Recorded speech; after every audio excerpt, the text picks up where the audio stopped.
Welcome to the Slade Ham Experiment. Hi, everyone. Welcome to the Midnight Spaceship. Let me begin by getting something off my chest. I'm not trying to make anybody feel bad. I don't want to shame anybody. I'm not trying to say you need to get your life together. I don't care what you're going through, what you think, or what you believe, or what I don't care about anything at all. But if the people in my life whose streaming accounts I'm mooching don't pay their bills and get their lives in order so I can watch my TV shows, then we are gonna have a problem. Welcome to my show. I'm Slade Ham. It's orange in the spaceship tonight. I got a glow going on. Why? Because as I record, much to the end of the schedule as I possibly could squeeze this episode, this comes out Wednesday morning. This might as well be being recorded Wednesday morning for as late as I waited. Andy Huggins' release date was today, the comedy special we shot for him. I'm going to talk about that. Let's talk about that now. Let's see. I'll push all this other stuff. My friends made fun of me for my weekend this past weekend. I went to New York. I got beat up a little bit on my other podcast by these guys. So maybe I'll talk about it, maybe I won't. But what I will talk about is what happened today. Andy Huggins, 70-something-year-old stand-up comedian. You followed the journey if you've been following my podcast for any amount of time. Through the better part of 2022, we fundraised for his special. We shot it in July of last year. We managed to secure distribution this year. We finished the film. We reshot the intro. We talked to everybody we could in the business. They all cautioned us to do it a certain way or it wasn't going to come out. And it's out anyway. It's on Apple TV right now. I think it's on Amazon as well. iTunes and Spotify follow on Friday. Significant. We got a good deal. Andy's going to make some money off of this. But how it came to fruition is a different animal. I think about connected dots. Things that there was a question that came up this weekend about regrets. And whether, and a lot of people say, you have any regrets? If you're happy with your life, you say, no regrets. No regrets. Because you wouldn't have gotten here. Of course, we all have regrets. There's things we wish we hadn't gone through. Sure, they make us stronger now, right? But boy, I think back to them, and if I could not have felt that, I would totally make a trade for a previous version of myself sanity. Whew. No regrets. But I do think back to how I get to places, how I'm here. If you backwards engineer your life and sort of look for the fence posts, the waypoints, the big forks in the road where you made a decision one way or another. So my comedy special is the end result of all of this. But Andy's, because it came out today, it's one step back. And Andy's special only came about, if you don't know the story, Andy in his 70s, an old outlaw comic. When I say outlaw comic, I mean one of the original Texas Outlaws. Bill Hicks, Jimmy Pineapple, Riley Barber, Epi, Fernati. There was a squad of Houston comics who were royalty back then. And there were people like Sam Kinison who hung around that group. And it all went down at the Comedy Workshop. And it's the backbone of the monster called comedy that I ride into battle every day. These guys built a comedy scene that allowed someone like me to slip in the dark of night sometime way back in 2000. And if it weren't for them, I wouldn't be here. I'm very aware of that. So when Andy Huggins reached out to the abyss of Facebook and said, if I wanted to tape my comedy show, how would I do it? I said, well, I know a couple of things about taping a show. I'll do it with you if you will. And Andy and I, this you can go back. It's been cataloged. I talked about it the whole way. We decided to do a fundraising effort. We raised enough money to shoot the special. We did it.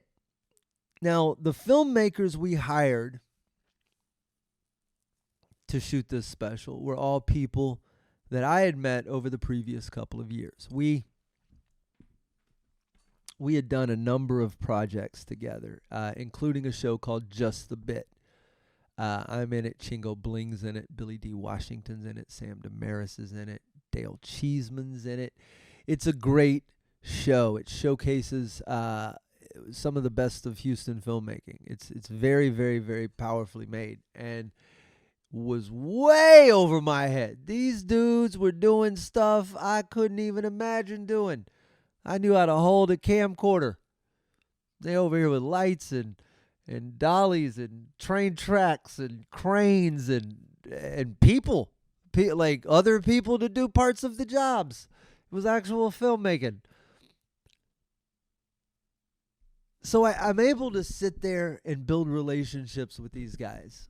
My friends Adam and Rob, who run their production company. And I'm only able to build those relationships with these guys because of a guy named Jordan Brady. And Jordan directed a series of films called, there was an I Am Comic. You can watch these, actually. They're really good. I Am Comic has every comic you know is in it. And then there's a follow-up, I Am Road Comic, that follows the comedians of the road. Basically the me's, what I've been my entire career. And then, in 2016, I met Jordan in Afghanistan. Why was I in Afghanistan? Well, I go there to entertain the troops quite a bit. And I had been contacted by my friend Don Barnhart. Don lives out in Vegas. Well, may still live in Vegas. I think his house is still there. He's in Maui now. Don's got a good life. Don loves his wife. He lives in beautiful places. He's a funny dude. We toured. I'm going to come back to Don in a second, if I can remember to do this. I might have told a story or two about Don. Anyway, Don had called me up. I was in the middle of a terrible point in my life. There's so many terrible points in my life. This wasn't terrible, but I was going through a bit of a heartbreak, a thing with a girl up in Canada who had moved to Australia. And I know that sounds like, why were you with her, Slade? Well, whatever. It was a tough moment. And I was scheduled to take a tour into Europe in I think October of that year. November maybe. And I was excited about it. I was all happy. I'm going to get out of here. Let that bitch move to Australia. I don't care. I hope her babies get eaten by scorpions. Because by that point, she was remarried. She married, had a kid, bunch of jazz. Probably crocodiles, maybe not scorpions. I don't know what ate her baby, but I imagine something. So I was going to go to Europe and not have to think about this trifling heifer, and I was going to be happy. And then my buddy Don calls, and he goes, hey, man. He goes, you want to go on this tour? And I almost said no because it was Australia. And then Don was like, you got to do it. So I did. That was Don calling me up. Don has taken me on all these crazy tours. And I suffered through being right in the heart of Australia, like a block from her house probably. That was a weird trip. So Don and I have this cool relationship. We call each other. We go on cool stuff. We're friends. He calls me up. He goes, hey, we're going to shoot a documentary in Afghanistan. Do you want to go? And I go, sure. Because in my mind, I think this is going to be some knuckleheaded nobody that's just going to, bring a camcorder. He's going to make a film the way I make films, which was not at all. And it was me and Don Barnhart and Jeff Capri. Man, Jeff Capri. Jeff's the one who took the standing ovation after Ron White when Ron popped into my club to do that guest spot. Told that story before. I'm very cognizant about repeating stories. Go back and listen to old episodes, or message me and I'll tell the story again.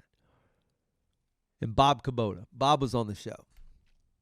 Jeff and Bob did a different tour with when we almost got electrocuted on the terrace of this hotel in Ethiopia. That's also when the hippo almost flipped over our boat. I was with Jeff and Bob.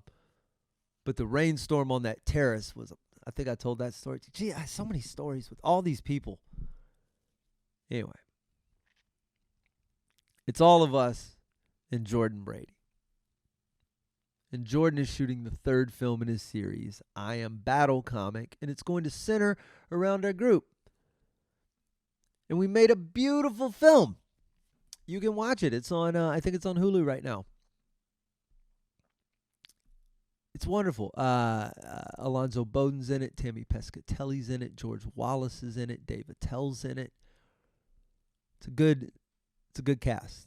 And Jordan made a wonderful film, and I'm honored to have been part of it. And it tracks us through Bahrain, Kuwait, and Afghanistan. And it's cool. And I was only able to go on that trip and meet Jordan because of my friendship with Don. Now, if you ask me how I met Don, I would have to go back to 2003. I had been doing comedy for 3 years. And I was making no money at comedy at all. I was working at the radio station with the salesman, Lee, sales manager there. Mullet, Vidorian. I say Vidorian, it means anything to anybody. From Vidor, Texas. You can look that place up. A lot of bit of white trash, but from California. If that makes any sense. But a fast-talking son of a bitch could sell. I don't have a good metaphor for selling stuff. He could sell it. All of it. Cold stuff to Eskimo people or Santa or whatever. And we opened up this little comedy club. We're doing it in the hotel of this, in the ballroom of this hotel, the Hilton there in Beaumont, Texas. And I was getting inundated by people reaching out to work the room. And, I'm relying on references, comics I know that are sending, this and that. And I get a message from a guy named Don Barnhart. And I recognize the name from, A&E's Evening at the Improv. This is a million years ago. Some MTV stuff. And, hey, man, I want to work your room. And I give him a date, and he comes in, he kills it. We're great. Now, I give him a return date. And here's the problem with comedy. Comedy changes. You have a date one day, and then one day you don't have a date. I've been canceled multiple times this year. Most of the time, you just get better dealed. Hey, I know you were booked, but Craig Robinson's available, so you're not booked anymore. It's happened more times than I could ever count. Sometimes for good comics, sometimes it's Pauly Shore. So Don was booked at my club this particular weekend, and I get a call from Ralphie May. Hey, man, what's going on next weekend? And I got Don Barnhart here. Cool, man, cancel him. That's literally like that. Well, I can't, whatever, what's going on. He goes, I want to come in and do the weekend. And here's the thing, was we were brand new open. Ralphie had just done Last Comic Standing. He wanted to come play somewhere close to Houston, pick up some money. It was going to be a good weekend, right? We were going to sell 1,000 tickets. It was crazy. So I could not take the Ralphie gig. So I called Don up and I go, hey, man, here's the situation. He goes, you canceling me? I go, well, no. I go, if you don't mind stepping down and featuring the show, I go, I'll just keep the bargain the same, right? I'll pay you hotel and the headliner pay you were gonna get. You just do the middle spot. Now, There are comics with egos. I know a lot of comics who won't, if they're not closing, they're not going. Don was completely wide open. All right, bud, I'll be there. Flew in, middle of the show, took a standing ovation in front of Ralphie. God is my witness, hand to heart. It was incredible.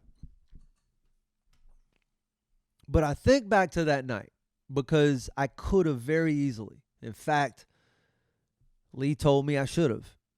He told me to, and I didn't.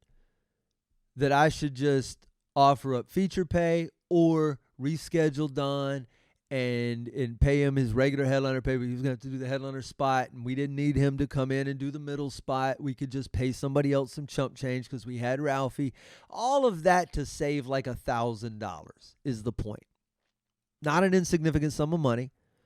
What money I actually had back then. But whatever the difference was, 25 years ago, I paid it to him with a smile on my face because it was the right thing to do, because you can't cancel somebody last minute. And I don't know if it was speaking for a much older version of me, so I'm not even sure the motivation. I'd like to think that it's because I'm also a comic and I understand and can empathize with what it's like to lose a gig a week out or 2 weeks out when you're banking on the money. Who knows?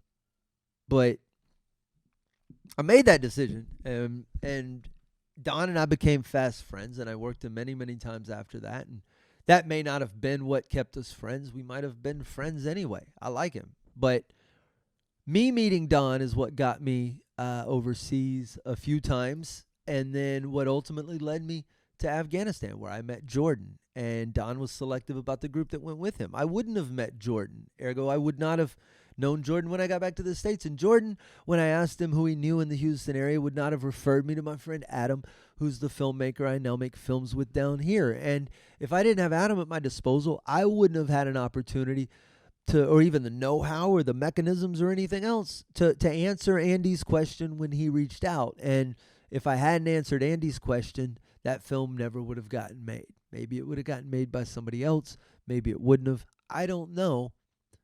But I know that today, maybe because of those weird dots I connected, maybe not. Maybe it would have done it however. But today, you can go to Apple TV, you can look up Andy Huggins' Early Bird Special, and you can watch 51 minutes of divine comedy. It's fantastic, open to close. Go watch a master at his craft. And also see a little thing that I made and some of you guys had something to do with. Good stuff. Be kind to one another. You ever get the chance to make a right decision, make the right decision. That's the overall point. These train hordes are loud. I'm smarting a little from the ass whooping I took from my friends about my weekend. I was in upstate New York. We all have things we're fans of. People fly to New York, they go to Yankees games. People fly to New York, I guess because they're fans of waterfalls or something. They go up there. I don't know what else you go to New York for. What else would you go to New York for if it's not sports and it's not Niagara Falls? Is New York known for anything else? Am I missing something obvious that New York is known for? Now, and you can't just say New York City. Don't just blanket me with that. New York City. What? Be specific. Tell me you go for Central Park. Tell me you go for, again, what else do you go? The pizza? Something? What is New York known for if it's not? Anyway, sports. I went up there for nerd shit. Nestled deep in the forest of upstate New York, near Tivoli, is Bard College. It's a college for creative people. I read a lot of books. And one of my favorite authors, I don't just read books. I read comic books. I'm a child. This isn't maturity speaking. I'm not harumphing at you with a pipe in my hand from my wood-paneled study. Some of the stuff I read is written in crayon. But I spoke about the Graveyard Book, and I've spoken about the Sandman comics. Neil Gaiman is my favorite author. If he's not my favorite author, he's certainly in my top 1 authors. So if you don't know him, he wrote The Ocean at the End of the Lane. He wrote Coraline. He wrote Stardust. He writes a lot of fantasy. He also wrote American Gods, which is an incredible book. Also not a bad TV show. Good Omens, also a TV show by him, and I believe Terry Pratchett. He's written episodes of Doctor Who. The Sandman show on Netflix based on him, but also the spectacular comics. Go down that road. He's written comics for other people. He also, if you don't know this, if you're a Studio Ghibli fan, if you know the movie the movie Princess Mononoke, the English translation written by Neil Gaiman. Completely handled, integral in bringing that masterpiece to the American public. A wonderful voice cast on that, too. I think Billy Bob Thornton's in it. It's extraordinary. Basically Disney, but Japanese. Neil Gaiman was at Bard College giving a series of 5 lectures on writing. And if you are a writer who fancies themselves one day writing things like books and comics and movies and television, and already writes all those things but doesn't publish them, just writes, and you're looking for inspiration and you're looking for someone to help validate the nonsense and the mad thoughts in your brain when it comes to writing and ideas and creativity, nothing is better than sitting down and listening to almost 4 hours over 2 nights of someone who is a master at their craft, and Neil is. And his voice is the most hypnotic, wonderful English voice. I will not drone on forever lest I fanboy, but it's very reassuring to hear a lot of the things that he said and that he talked about. And if you get a chance, listen to, I think he's done a number of podcasts with some people, but if you can find any long-form Neil Gaiman speaking on creativity and you're considering writing anything in your life, it will benefit you. Maybe I'll do a whole episode on some of the things he covered because they overlap with some of the things I like to talk about anyway. But that's what I did. It was beautiful. It was autumny. Leaves were falling. It was brisk, crisp. It was a brief moment in New York City proper on the way home. You need stuff like that. And one of the most valuable parts of it was the reminder, when you just do the math, right? I've been struggling with the second book for a while. I just don't know what it is. It just won't. Then I got sidetracked with the special. Once that's done, I'm back to the book. But it's so daunting when you're considering writing a book. My first book was, I think, 60-something thousand words, which doesn't sound like a lot till you think about it, and then it sounds like a lot till you think about it, and then it doesn't sound like a lot again. Because you got to write every day. That's what I remember most about that book. I wrote most of it in like 2016, 2017, so it's been a minute. But what I recall the most was the regimen, the fact that if I just got up every day and I wrote, that there weren't things like writer's block, that creativity might have gotten stalled a little bit, but it wasn't stopped. As long as I just chopped the wood, got up and did the work, I eventually got through the book. And that's what I'm realizing this is, that it's not some daunting, oh my God, I got to sit down and write 100,000 words. How am I going to eat that stupid elephant? It's really a matter of, man, can you just get 500 words a day out, which isn't a large amount. And this is what I realized, that if I can get 500 words out, I usually can get 1,500 words out. That's the honest to God truth. It's breaking the dam in the first place. No, they're not good words. They still got to be edited. They might be 500 good words by the time it's done. But if you can do that every day, 1,000 words, by the end of a year, even if you take 60 days off, take 15% of your year off. Or whatever the math is. That's probably not right. We talked about this. I do words. Even if you do that, you still have 300,000 words. You basically have 5 of my first books at the end of a year. It's an insane amount of writing you can get done if you will just carve out the time. And I'm making a commitment now that I'm a little bit recharged to myself to double down on that. And so far, since I got back this weekend, I've only been back 2 days, 1 day really, and I got a lot done. So I'm gonna stick with it. If you're up for the challenge, just 500 words a day. That's the plan. Neil Gaiman, if you want to look him up. I enjoyed the trip. They were called the Bard Lectures. You can probably look those up, and there's a good chance if you can find them, you'll hear my stupid laugh at least a couple of places because it's an open mic. It's the laugh I bring to open mics, and I can't stop it. So there will be a pause, and in the silence, you'll hear me. I'm sure. I don't think they're publicly available. I am Slade Ham. This is my show. It's a rattle trap of a brain, and I dump it all here in the hopes of organizing it. If you made it this far, I'm grateful. Stick the little finger on the subscribe button. It helps. They tell me. Go watch Andy Huggins' Early Bird Special. Keep an eye out for mine. Signal Noise coming probably next year, but January 10th I'm at the Houston Improv, and those tickets are on sale now. Go get them. improvhouston.com, I think. Sladeham.com has a link for you, and I'll see you guys on another episode soon.